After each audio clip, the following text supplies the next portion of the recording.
Hi guys, I'm Alex, an extremely amateur English teacher, and today we're talking about business. Well, below this video you'll find a link to this article along with the questions. You first work on your own, you come up with some answers, and then you check them with the video. Okay, to those who are done with the questions, let's begin. Turbocharged M&A market could hit a record 6 trillion by year-end, says KPMG. Well, the market for mergers and acquisitions. These are types of business activities. A merger is when a company, two companies, they come together to form a new, bigger one. An acquisition is when one company buys another company. So this market is turbocharged. Turbocharged means it's growing very fast, faster than usual. And the value of the deals in this market could reach $6 trillion,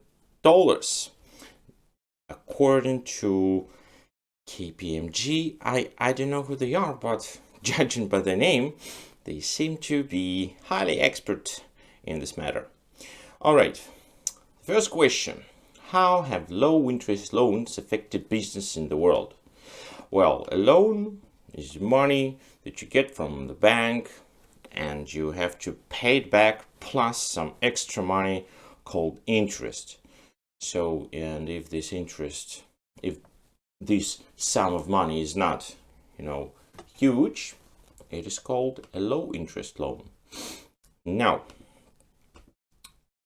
could you please look here? Cheap financing is kind of lending money with low interest. And businesses, they are embracing this opportunity. They are seizing this opportunity to make new deals. Well, the answer to the question is cheap financing helps businesses grow. All right, what record is about to be broken? All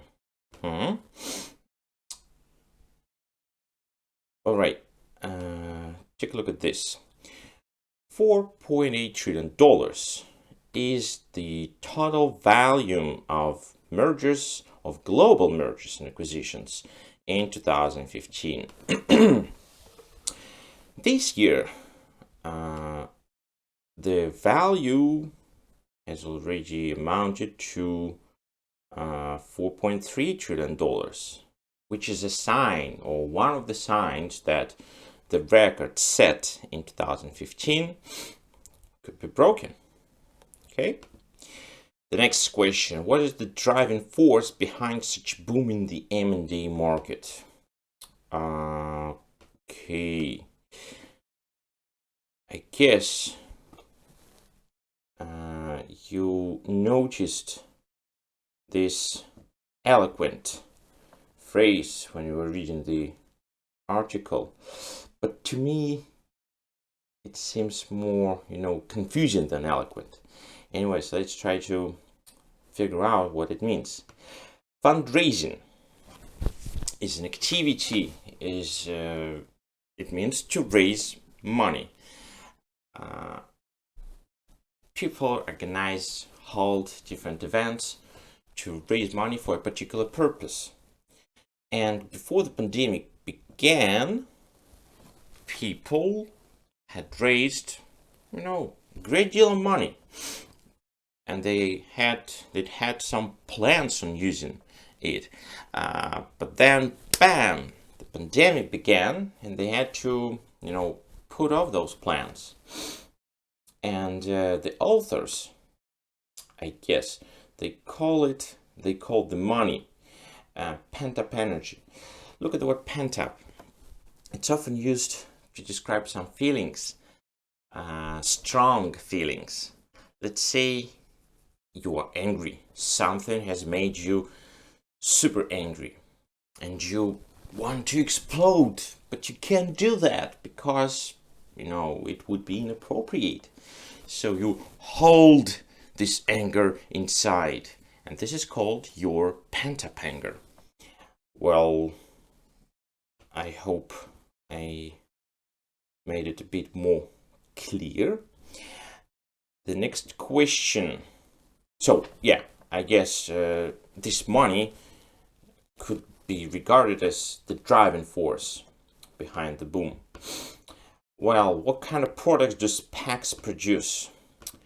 Right, this is supposed to be a tricky question.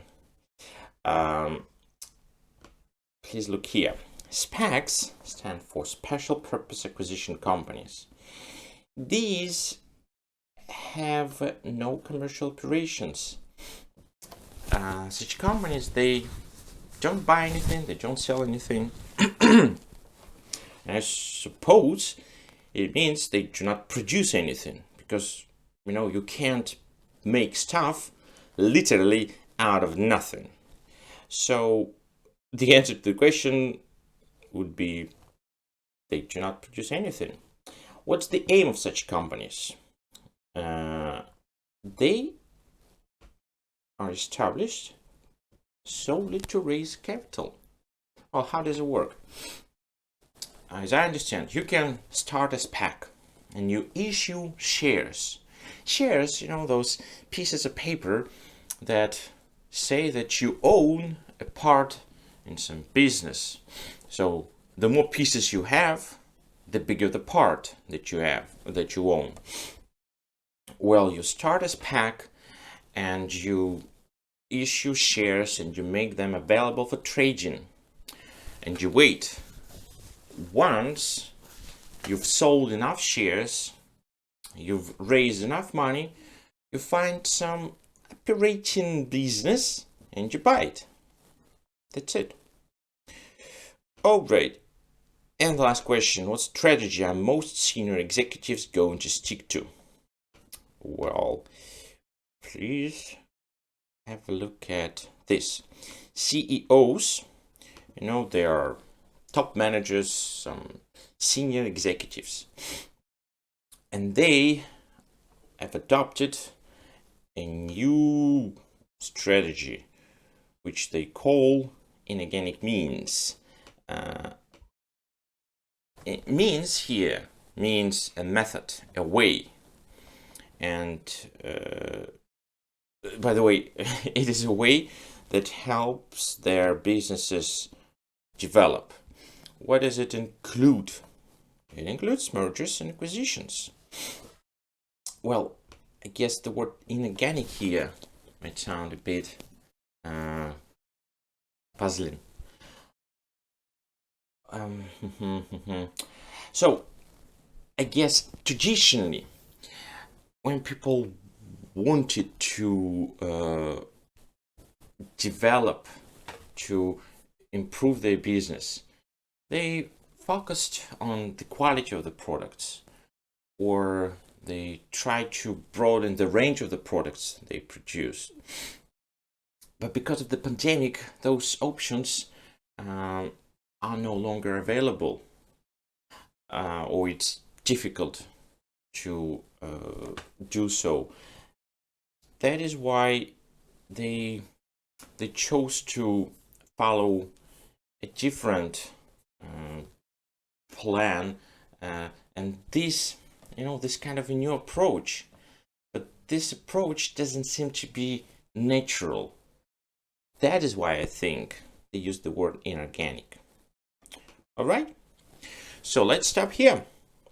Thanks a lot for your attention. Feel free to leave your comments below the video, and see you around.